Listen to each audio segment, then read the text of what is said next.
Hello everyone, जय श्री राम। तो कैसे हैं आप सब लोग। उम्मीद करती हूँ कि आप स्वस्थ हैं और अपने परिवार और दोस्तों के साथ खुश हैं। तो आप सभी का स्वागत है मेरे इस यूट्यूब चैनल प्रतीत हेल्दी लाइफस्टाइल में।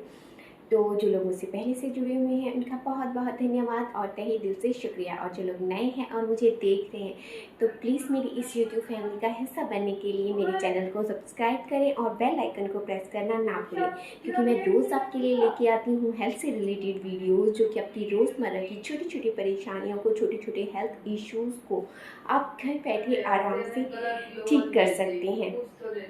कुछ योगा, कुछ मेडिटेशन, कुछ एक्यूप्रेशर पॉइंट, कुछ एक्सरसाइज और कुछ होम रेमेडीज़, जिनके थ्रू आप अपनी छोटी छोटी हेल्थ इश्यूज़ को, छोटी छोटी परेशानियों को आप घर बैठे आराम से ठीक कर सकते हैं।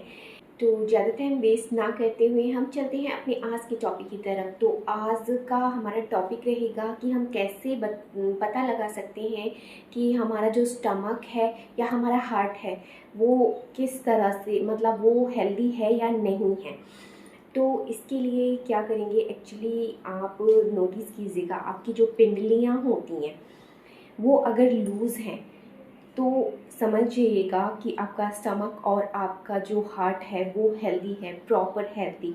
अगर उनमें टाइटनेस बननी शुरू हो जाती है तो आपके जो स्टमक है और जो आपका हार्ट है वो अनहेल्दी होगा। तो ये आप अपनी पिंडलियों के थ्रू ये पता लगा सकते हैं। इसलिए कहते हैं ना कि स्टार्टिंग में जब हमारे बुज़ुर्ग लोग थे उनके पैरों की मसाज करते थे या पैरों को दबाते थे तो उससे क्या होता था कि ये जो स्टमक से रिलेटेड परेशानी है, फॉर एग्जांपल लाइक दैट, जैसे खाना डाइजेस्ट नहीं हो पाता या फिर आपका पाचन तंत्र में कोई प्रॉब्लम होती है, तो अगर आप अपनी पिंडलियों की मसाज करेंगे या उन्हें दबाएंगे तो उससे क्या होगा कि उसमें लूज़पन आना शुरू होएगा और उससे आपके पेट से रिलेटेड कोई भी समस्या है वो प्रॉब्लम सॉल्व हो जाएगी।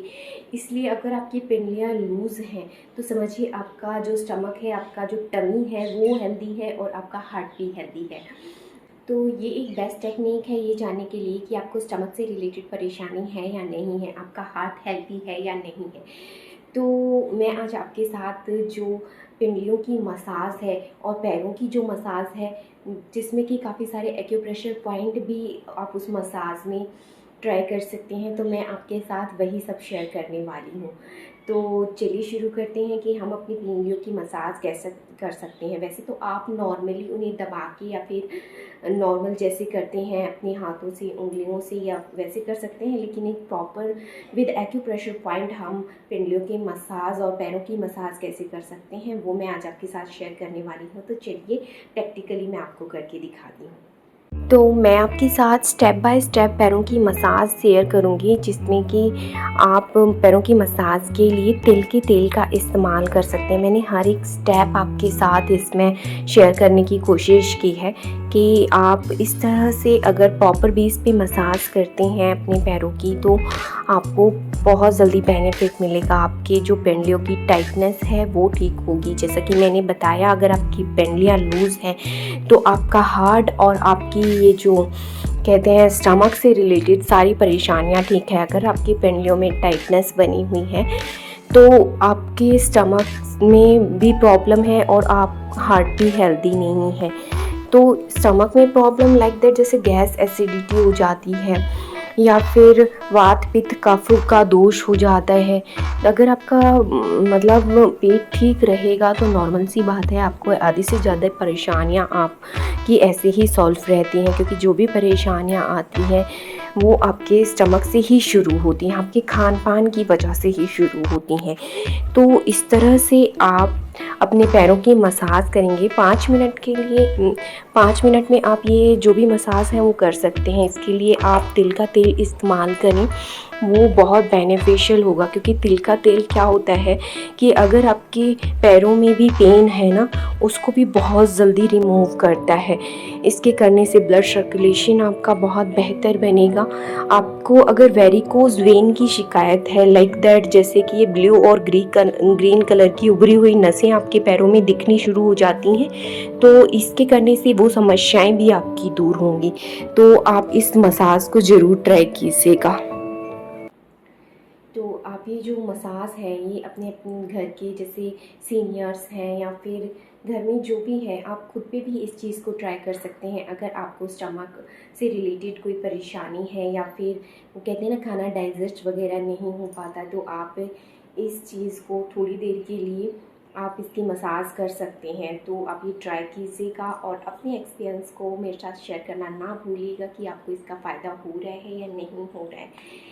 तो जैसे होता था ना पहले कि बड़े बुज़ुर्गों के पैर दबाए जाते थे, तो इसका और उन्हें ताकि मतलब कितनी भी एज हो जाए उन्हें कोई हेल्थ इशू ना हो। अगर आपका टमी ठीक है, अगर आपका पेट ठीक है, अगर आपका स्टमक ठीक है, तो आपकी बहुत सारी बॉडी से रिलेटेड समस्याएं तो वैसे ही ठीक हो जाती है, क्योंकि जो भी समस्या है वो हमारे पेट से शुरू होती है, हमारे खाने से शुरू होती है। अगर डाइजेशन प्रॉपर नहीं हो पाता तो गैस, एसिडिटी, ये सारी चीज़ें हो जाती है, वात रोग हो जाता है। वात रोग के लिए मैं एक्चुअली में पहले भी आपके साथ मुद्रा शेयर कर चुकी हूँ। तो वात रोग के लिए वायु मुद्रा होती है, आप लोगों के साथ पहले भी शेयर किया है कि अपनी बॉडी, हमारी बॉडी क्या होती है, वो 5 तत्वों से मिलकर बनी होती है। तो उस जैसे पृथ्वी, अग्नि, जल, आकाश, वायु, तो उसमें मैंने वायु मुद्रा भी आपके साथ शेयर की है, जो कि आपकी बॉडी से वात दोष को दूर करता है, वात पित्त कफ को रिमूव करता है। तो वायु मुद्रा हम बनाते हैं, जैसे आप अपनी इंडेक्स फिंगर को मोड़ेंगे और उसके ऊपर थंब से प्रेशर बनाएंगे। ये आप दोनों हाथों में करेंगे। तो इसके करने से क्या होता है कि आपका जो बॉडी से जो वायु दोष होता है वो दूर होता है, जिसे हम वात रोग भी बोलते हैं। वात रोग की वजह से एक्चुअली में आपको क्या होता है कि जॉइंट गैप की समस्या भी हो जाती है। तो पिंडलियों की जो हम मसाज करते हैं उससे आप वात पित्त और कफ को भी दूर कर सकते हैं। वो कहते हैं ना कि सारी परेशानियां जो पेट से शुरू होती हैं, अगर वो सही रहेगा तो एवरीथिंग इज़ क्लियर। तो आप इस चीज़ को ट्राई करके देखिएगा और अपने एक्सपीरियंस को मेरे साथ शेयर करना ना भूलें, क्योंकि मुझे पता चले कि ये चीज़ें आप पे इफ़ेक्ट कर रही हैं या नहीं कर रही हैं, क्योंकि इससे मुझे मोटिवेशन मिलता है, पॉजिटिव रिव्यू जो आप लोग मुझे देते हैं। तो स्वस्थ रहें, मस्त रहें, अपना और अपनों का ख्याल रखें। So be always happy and stay healthy. Bye bye, take care. मिलते हैं नेक्स्ट वीडियो में नए किसी टॉपिक के साथ। तब तक जय श्री राम।